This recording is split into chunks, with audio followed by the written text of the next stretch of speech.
तारीख 5 अगस्त 2019, स्थान भारतीय संसद, दिन सोमवार, व्यक्ति अमित शाह। मैं ये बात रिकॉर्ड पर रखना चाहता हूं कि जब मैं सदन में जब जम्मू एंड कश्मीर राज्य बोला हूं तब पाक ऑक्यूपाइड कश्मीर और अक्साई चीन दोनों इसका हिस्सा है। ये बात को कि ऐसा क्या हुआ जिसके कारण धारा 370 को संविधान से हटाया गया। उस समय ऐसा क्या घटनाक्रम हुआ जिसके कारण इसको हटा लिया गया। तो आइए जल्दी से इस पर एक नज़र डालते हैं। मार्च 2015 को भाजपा और पीडीपी की सरकार जम्मू कश्मीर में बनी और 12वें मुख्यमंत्री के तौर पर मुफ्ती मोहम्मद सईद मुख्यमंत्री बने।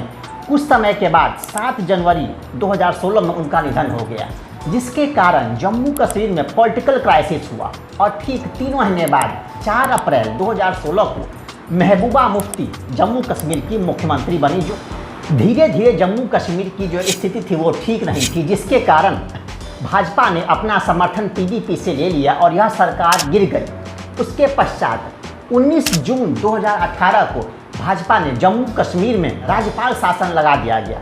अब ये आश्चर्य की बात है कि राज्यपाल शासन क्यों लगाया, क्योंकि जम्मू कश्मीर के संविधान के आर्टिकल 92 में यह लिखा हुआ है कि जम्मू कश्मीर में राष्ट्रपति शासन लगाने से पहले कम से कम 6 महीने का राज्यपाल शासन अनिवार्य है। फिर 21 नवंबर 2018 को वहाँ की विधानसभा भंग की गई और भारतीय संविधान 356 की सहायता से वहाँ राष्ट्रपति शासन लागू हो गया। 5 अगस्त 2019 को नए आदेश में संविधान के सभी प्रावधानों को जम्मू कश्मीर पर लागू कर दिया गया। एक नया खंड 4 जोड़ने के लिए आर्टिकल 367 में संशोधन किया गया। जम्मू कश्मीर अधिनियम 2019 जम्मू कश्मीर को 2 केंद्र शासित प्रदेशों में बांटा गया। अब प्रश्न ये उठता है कि सरकार ने संविधान की कौन से आर्टिकल सहायता से ये धारा 370 वहाँ हटाया। तो भारतीय संविधान में आर्टिकल 3 है, जो एक आर्टिकल 3 कहता है कि भारतीय संसद कोई अधिकार है कि वो किसी भी राज्य का नाम बदल सकता है, उसकी सीमाओं को कम कर सकता है या बढ़ा सकता है, या किसी 2 राज्यों को सीमाओं को मिलकर एक नया राज्य बना सकता है।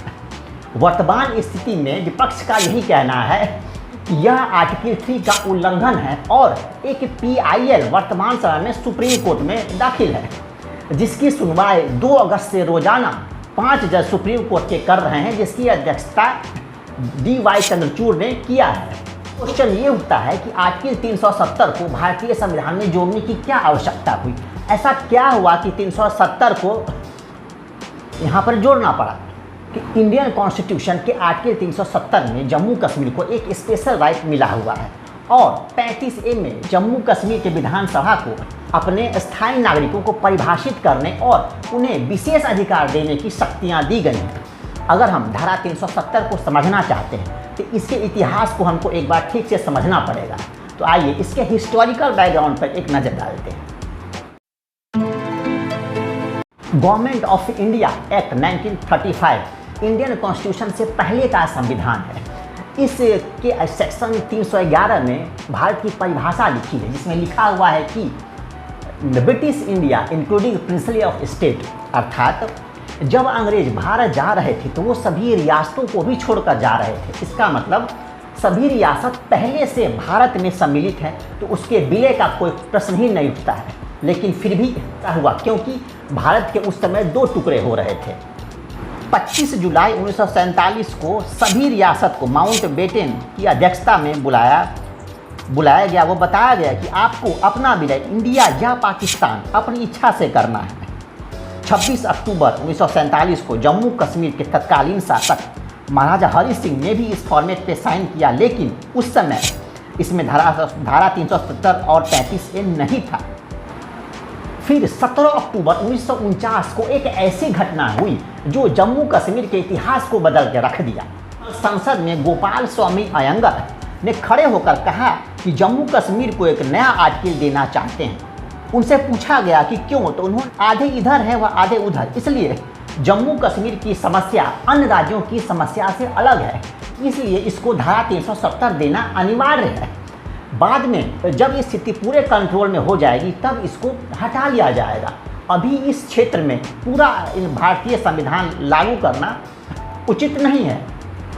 यह धारा कॉन्स्टिट्यूशन में सबसे आखिरी में जोड़ा गया और संविधान में 21वें भाग में है, जिसमें 3 खंड हैं और तीसरे खंड में यह लिखा हुआ है कि भारत का राष्ट्रपति जम्मू कश्मीर के परामर्श की सहायता से 370 को कभी भी हटा सकता है।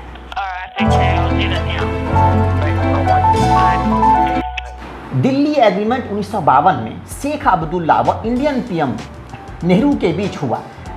इस समझौते में भारत की नागरिकता को जम्मू कश्मीर के निवासियों के लिए खोल दी गई। मतलब जम्मू कश्मीर के नागरिक भी भारत के नागरिक मान लिए गए। कि आफ्टर दिल्ली एग्रीमेंट 1954 में 35A को भी संविधान में जोड़ा गया। दरअसल किसी भी राष्ट्रपति को अधिकार नहीं होता है कि वो कोई नया कानून संविधान में जोड़े या उसको हटाए। फिर 14 मई 1954 को तत्कालीन राष्ट्रपति डॉक्टर राजेंद्र प्रसाद ने आदेश के जरिए इंडियन कॉन्स्टिट्यूशन में एक नया आर्टिकल 35A जोड़ दिया गया। अब प्रश्न ये उठता है कि जब प्रेसिडेंट के ऑर्डर से इसको जोड़ा गया तो इसकी संवैधानिकता पर सवाल उठेगी। सुप्रीम कोर्ट के 5 जज हैं जो 2 अगस्त से रोजाना इस पर सुनवाई करेंगे और इसकी संवैधानिकता की जांच करेंगे।